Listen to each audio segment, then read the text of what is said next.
আজারবাইজানের রাজধানী বাকুতে জলবায়ু সম্মেলনে প্রধান উপদেষ্টা ডক্টর ইউনূস, যেখানে সমাগম বিশ্ব নেতাদের। মঙ্গলবার সম্মেলন শুরুর আগে তুরস্কের রাষ্ট্রপতি রিসেপ তাইয়েপ এরদোয়ান এবং তুর্কি ফার্স্ট লেডির সঙ্গে দেখা করেন ডক্টর ইউনূস। এ সময় তারা একে অপরকে নিজ দেশে সফরের আমন্ত্রণ জানান। এদিন সাক্ষাৎ হয় সংযুক্ত আরব আমিরাতের প্রেসিডেন্ট শেখ মোহাম্মদ বিন জায়েদ আল নাহিয়ানের সঙ্গেও। এ সময় ছাত্র আন্দোলনে সংহতি প্রকাশ করতে গিয়ে বন্দী ৫৭ বাংলাদেশি নাগরিককে মুক্তি দেয় তাকে ধন্যবাদ জানান প্রধান উপদেষ্টা।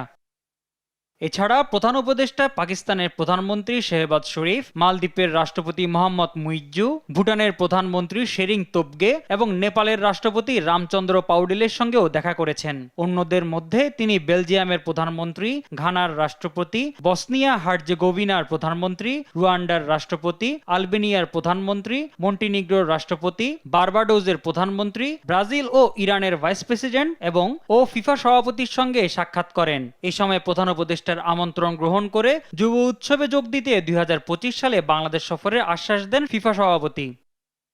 কপ সম্মেলনে জলবায়ু ঝুঁকিতে থাকা বাংলাদেশের দাবি দাওয়া তুলে ধরবেন ডক্টর মোহাম্মদ ইউনূস।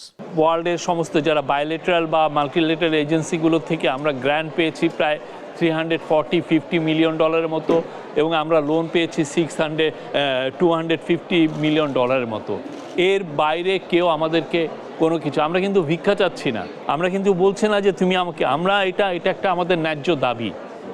তুমি যে ফসিল ফুয়েল পুরাও, তুমি যে সিভিলাইজেশনটা গড়েছ গ্লোবাল নর্থে, সেটার দায়টা আমার উপর দিয়ে যাচ্ছে। মঙ্গলবার সকালে কার্লটন হোটেলে ডক্টর ইউনূসের সঙ্গে সাক্ষাৎ করেন আল আজহারের গ্র্যান্ড ইমাম আহমেদ এল তায়েব। প্রধান উপদেষ্টার নেতৃত্বের প্রশংসা করে আল আজহার বিশ্ববিদ্যালয়ে ডক্টর ইউনূসকে বক্তৃতা দেওয়ার আমন্ত্রণ জানান এল তায়েব।